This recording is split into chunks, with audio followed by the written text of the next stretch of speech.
5 minute ফেসবুকের পোস্টে scroll না করে 5 মিনিট ব্যয় করে রাজশাহী বিশ্ববিদ্যালয়ের ইংরেজির এ ইউনিটের সাজেশনটা নিয়ে পড়া শুরু করে দাও। তোমার অনেক বন্ধু এ ইউনিটের সাজেশনে পড়া শুরু করছে। কিছু মার্ক এখান থেকে তুমি কমন পাবা। তো কিছু মার্ক কমন পেলে তোমার একটা টপ পজিশন করা সম্ভব। কারণ দেখা যায় দিন শেষে সবাই বাংলা এবং সাধারণ জ্ঞানে ভালো করলেও ইংরেজিতে খারাপ করে।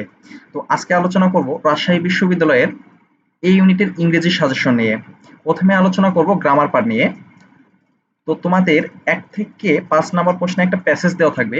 সেই প্যাসেজ থেকে তোমাকে ৫টা কোয়েশ্চেন দেওয়া হবে। এই ৫টা কোয়েশ্চেনের আনসার করতে হবে। এখন প্রশ্ন হচ্ছে ভাইয়া প্যাসেজটা কোন জায়গা থেকে আসে?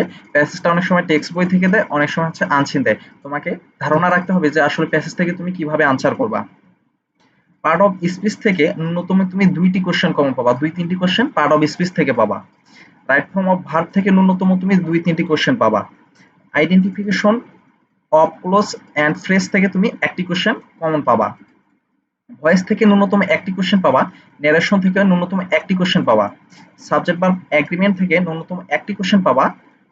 নাম্বার থেকে ন্যূনতম একটি কোয়েশ্চেন পাবা। জেন্ডার থেকে ন্যূনতম একটি কোয়েশ্চেন পাবা। আর্টিকেল থেকে তুমি ন্যূনতম একটি কোয়েশ্চেন পাবা। সেন্টেন্স যে আছে সিম্পল কমপ্লেক্স কম্পাউন্ড, এই সেন্টেন্স থেকে ন্যূনতম তুমি একটা কোয়েশ্চেন পাবা। ট্যাগ কোয়েশ্চেন, এই ট্যাগ কোয়েশ্চেন তুমি এসএসসি থেকেই পড়ে আসতেছো। তো এই ট্যাগ কোয়েশ্চেন থেকেও তুমি কি একটা নম্বর কমন পাবা। কন্ডিশনাল সেন্টেন্স থেকে আসার সম্ভাবনা আছে। তুমি আগে যে টপিকগুলো বললাম সেই টপিকগুলো তুমি আগে ভালোভাবে আয়ত্ত করে নিবে। তারপর যেগুলো সম্ভাবনা আছে 95%, তো সেগুলো একটু দেখে নিবে। ডিগ্রি অফ কম্পারিজন থেকে 95% আসার সম্ভাবনা আছে। WS question and embedded question থেকে 95% আসার সম্ভাবনা আছে। প্যারালিজম থেকে 95% আসার সম্ভাবনা আছে। অ্যাফার্মেটিভ এন্ড নেগেটিভ এগ্রিমেন্ট থেকে 95% আসার সম্ভাবনা আছে। তো যেগুলা এক থেকে দুইটা বা হচ্ছে 5টা ন্যূনতম যেগুলো আসার সম্ভাবনা, তো এগুলো আগে তুমি শেষ করবা। শেষ করার পর যেগুলো আসার সম্ভাবনা আছে 95%, এগুলো তখন তুমি চোখ বুলাই নিবা। তাহলে তোমার কাছে ইংরেজিটা অনেক সহজ হবে। মেমোরাইজিং পার্ট নিয়ে বলি। সিনোনিম অ্যান্টোনিম থেকে 3 থেকে 4টা কোশ্চেন পাওয়া। ভাই মেমোরাইজিং যে পার্টটা আছে এটা স্কিপ করার কোনো অপশন নাই। এডিয়মস অ্যান্ড ফ্রেজ থেকে তুমি 2 থেকে 3টা পাবা। প্রিপোজিশন অ্যাপ্রোপ্রিয়েট প্রিপোজিশন থেকে 1 থেকে 2টা পাবা। কারেন্ট স্প্রিং থেকে তুমি একটা পাবা। ট্রান্সলেশন প্রভাবস থেকে একটা পাবা। লিটারেচার থেকে একটা পাবা। সাবস্টিটিউশন থেকে একটা পাবা। তো এই যে মেমোরাইজিং পার্টের কথা আমি বারংবার তোমাদের বলি, মেমোরাইজিং পার্ট তোমাদের স্কিপ করার কোনো অপশন নাই। মেমোরাইজিং পার্ট থেকে দিন শেষে দেখা যায় 30% কোশ্চেন হয়ে থাকে। তো এই মেমোরাইজিং পার্ট তুমি যদি স্কিপ করো তাহলে তুমি দেখা যায় ইংরেজিতে খারাপ করবে।